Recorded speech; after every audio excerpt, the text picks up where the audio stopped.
You probably already know bind parameters from the JDBC API. They are placeholders in the query which get replaced with the bounded values before the query gets executed. And the most significant benefit in the context of this training is that bind parameters allow the database to cache precompiled prepared statements. Not all databases do this, but Oracle and SQL Server, for example, do.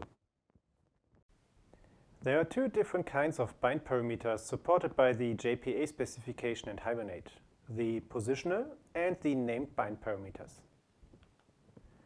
The SQL standard also uses positional parameters, and as you might guess from the name, the positional parameter is referenced by its position in the query. The SQL standard uses a simple question mark as a placeholder in the query, and this is also the expected notation in native queries. JPQL and criteria queries use a different notation which adds a number to the question mark. You can see an example in the second code snippet. The number specifies the actual position of the parameter.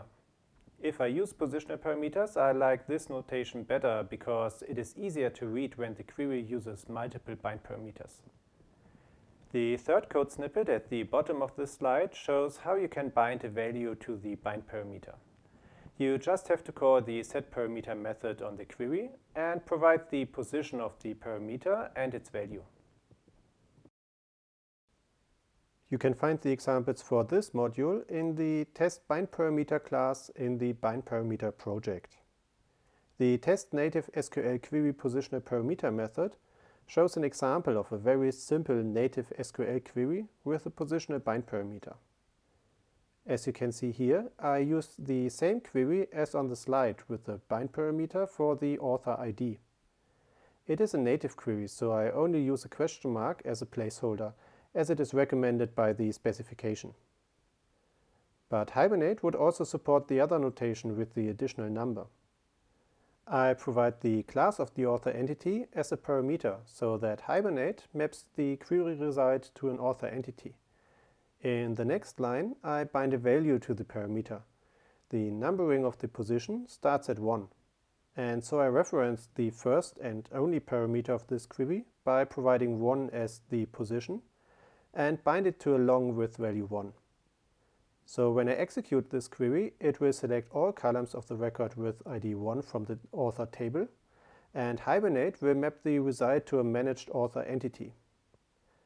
Let's run this test and have a look at the log file.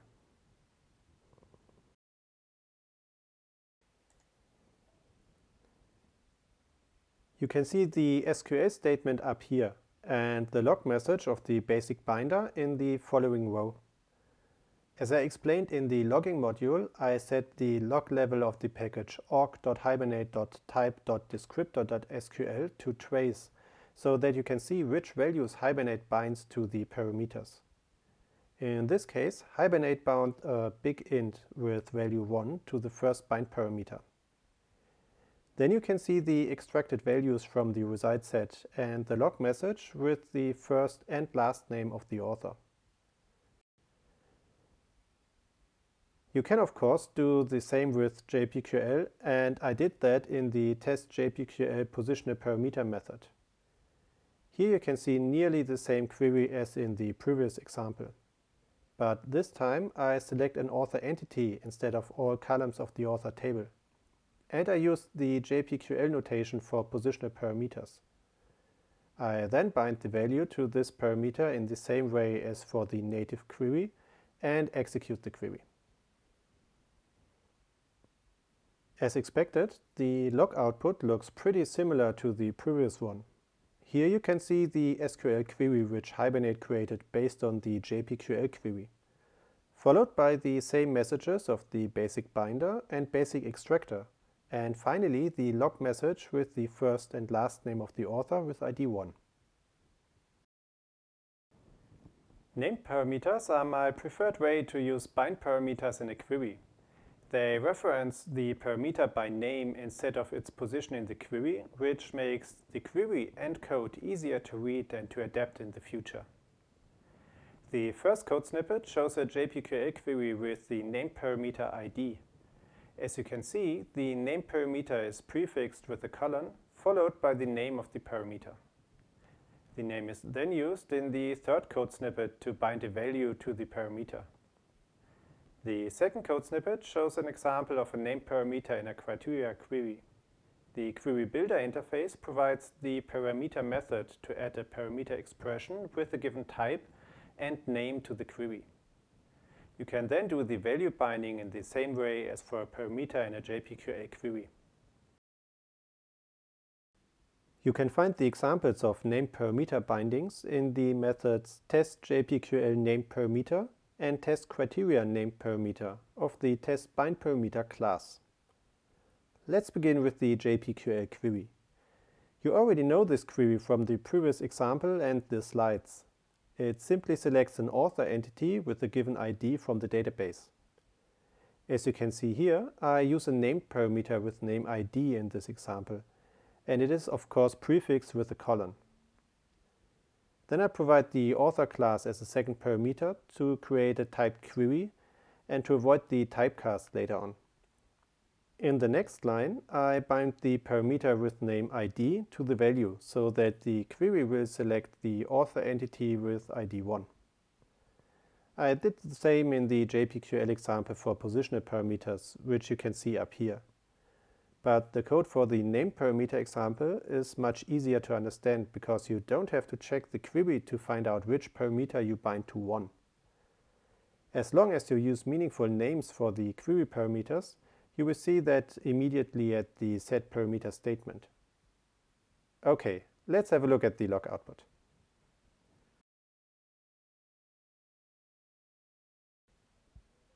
You can see the JPQL statement here, and it still uses the named parameter. But the SQL statement up here only uses a question mark as a positional parameter. The reason for it is quite simple. SQL does not support named parameters, and Hibernate had to convert it into a positional one. The positional binding is also used by the basic binder, as you can see here. It is again binding the value 1 to the parameter 1. The positional reference makes the log output a little bit harder to understand if you have to analyze a bug. The rest of the messages is identical to the previous examples. So let's just continue with the example of the criteria query. I prepared the test criteria named parameter method for it.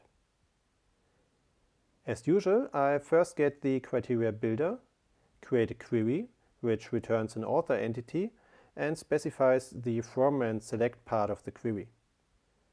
The where statement looks a little bit complicated compared to the JPQL query, but it also just defines a simple equals comparison of the ID property with a named parameter. I specify the named parameter by calling the parameter method on the criteria builder and provide the type and the name of the parameter. I can then use the criteria query to create a query and set the named parameter in the same way as in the previous example.